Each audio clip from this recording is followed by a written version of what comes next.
एक बार एक गांव में रामलीला चल रही होती है। रामलीला देखने तो बहुत भीड़ आती है, लेकिन कोई भी रामलीला वालों को चंदा नहीं दे रहा होता। ये देखकर रामलीला कराने वाले बहुत दुखी होते हैं। किशन, जो कि रामलीला कमेटी का मैनेजर होता है, रवि से बोलता है। रवि भैया, इस बार तो चंदा बहुत कम आ रहा है। लगता है इस बार रावण के पुतले भी नहीं लगवा पाएंगे।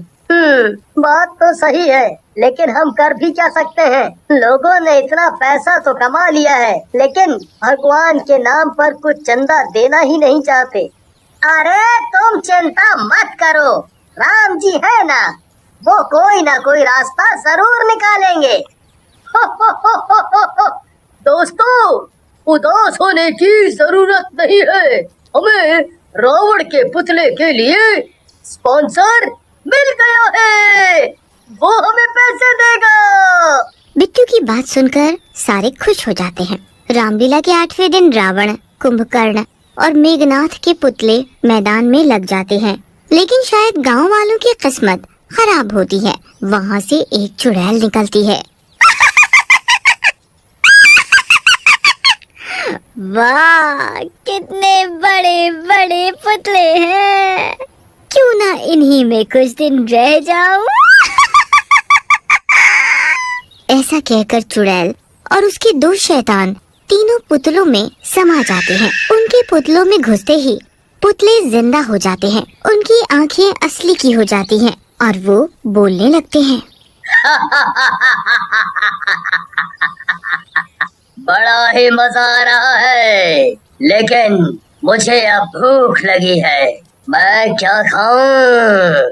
मेघनाथ, चलो गांव के अंदर चलकर देखते हैं, कुछ न कुछ खाने को जरूर होगा।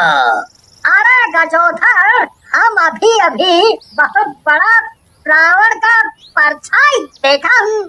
पुत्तन की बात सुनकर गजोधर हंसता है और बोलता है।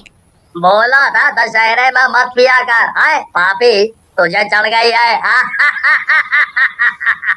तुझे रावण दिख रहा है, आए अभी हनुमान जी भी देखेंगे, तुझे अपनी गदा से ही पीटेंगे। आए नहीं नहीं गजोदर भैया, मैं सही कह रहा हूँ। मैंने किसी पुतले को देखा है, मेरा तो सारा नशा ही उतर गया। लेकिन गजोधर उसकी बात नहीं मानता और हंसने लगता है। तभी वहाँ रावण, मेघनाथ, कुंभकर्ण के पुतले आ जाते हैं। उन पुतलों को देखकर गजोधर बोलता है। अरे फंस गया रे, ये मनोज पुत्तन सही कह रहा था, ये पुतले तो सचमुच जिंदा हो गए। अरे पुत्तन भाग जल्दी यहाँ से, नहीं तो हम गए आज। ऐसा कहकर पुत्तन और गजोधर भागने लगते हैं, लेकिन गजोधर की स्पीड कम होने के कारण तीनों पुतले उसे पकड़ लेते हैं और मार डालते हैं। उधर पुत्तन गिरते पड़ते गांव के अंदर पहुंच जाता है और जोर जोर से चिल्लाने लगता है। अरे गांव वालों सुनो, बाहर आओ, देखो रावण के पुतले जिंदा हो गए, ये मुझे मार डालेंगे। अरे बाहर आओ। लेकिन पुत्तन की बात सुनकर कोई बाहर नहीं आता। एक गांव वाला बाहर जाने की कोशिश करता है तो उसकी पत्नी बोलती है। अजी, कहाँ जा रहे हो जी? इस शराबी पुत्तन की बात सुनकर घर में ही बैठो। लेकिन वो कह रहा है कि कोई पुतला उसकी जान ले लेगा। भला पुतले भी किसी की जान लेते हैं? अरे शराबी है, कहीं से सस्ती दारू मिली होगी, पी ली होगी। तुम सो जाओ, नहीं तो तुम झाड़ू से जरूर पिट जाओगे। उधर पुत्तन के सामने तीनों पुतले आ जाते हैं और बोलते हैं। कहाँ तक भागेगा?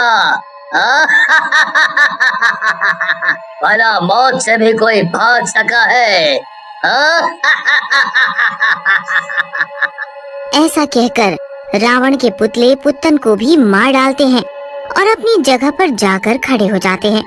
अगले दिन पुत्तन और गजोधर की लाशें देखकर गांव वाले घबरा जाते हैं। गांव वाला अपनी पत्नी पर गुस्सा होकर बोलता है। कल बहुत उछल रही थी तू, हैं? मैंने कहा था ना, देखने दे, कुछ तो गड़बड़ है बाहर, लेकिन तूने मुझे जाने नहीं दिया। इन दोनों को मार डाला किसी ने। अरे, मुझे क्या पता था ये शराबी सच बोल रहा है। मुझे तो लगा इसने ज्यादा पी ली है और बहकी बहकी बातें कर रहा है। गांव वाले दोनों का अंतिम संस्कार कर देते हैं। रामलीला के मैदान पर पुतले आपस में बातें कर रहे होते हैं।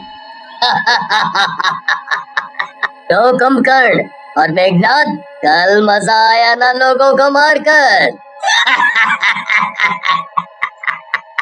सही कहा भ्राताश्री, सही में मजा आया, मजा।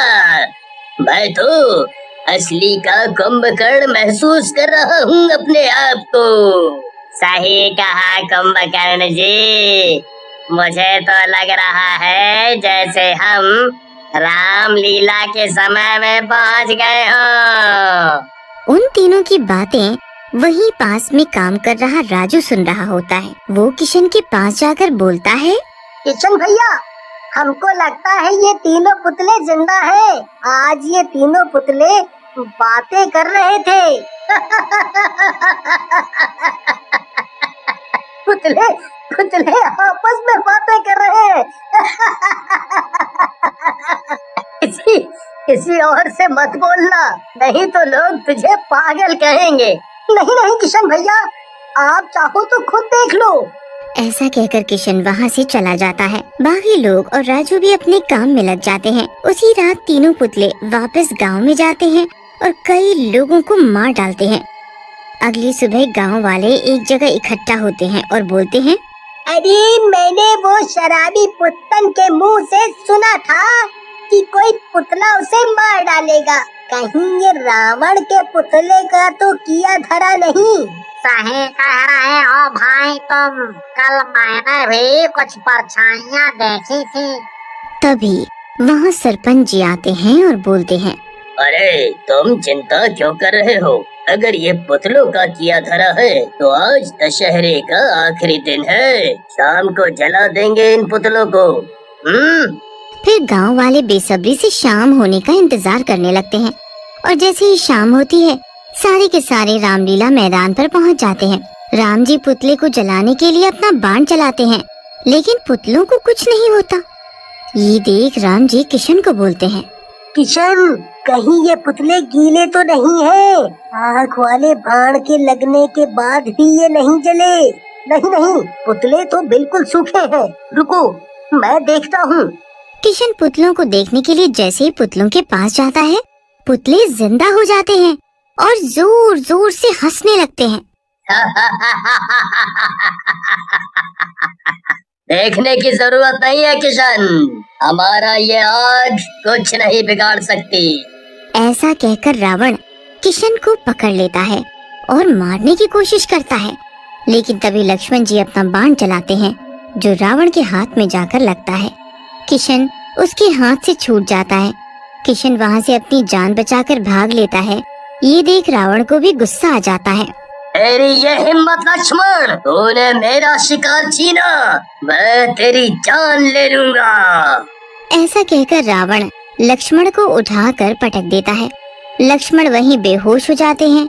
कुंभकर्ण और मेघनाथ दोनों को मारने लगते हैं। लोगों में भगदड़ मच जाती है। तभी वहाँ बिट्टू आ जाता है और बोलता है, रुक तो दुष्ट, मेरे रहते तुम किसी का कुछ नहीं कर सकते। तो तू अपने आप को असली का हनुमान जी समझ रहा है? कुछ नहीं कर पाएगा हमारा, ये कलयुग है। बिट्टू अपनी गदा से उन तीनों को छू देता है। जैसे ही हनुमान जी की गदा उन तीनों पुतलों से टच होती है, वो शैतान और चुड़ैल पुतलों से बाहर आ जाती है और गुस्से में बोलती है, तूने मेरे जादू का चक्र तोड़ दिया, मैं तुझे जिंदा नहीं छोड़ूंगी। लेकिन बिट्टू पर तो जैसे असली हनुमान जी का साया चढ़ जाता है। वो अपनी गदा से मार मार कर तीनों को मार डालता है। उसके बाद राम जी तीनों पुतलों को जला देते हैं। चारों तरफ जय श्री राम के नारे गूंजने लगते हैं।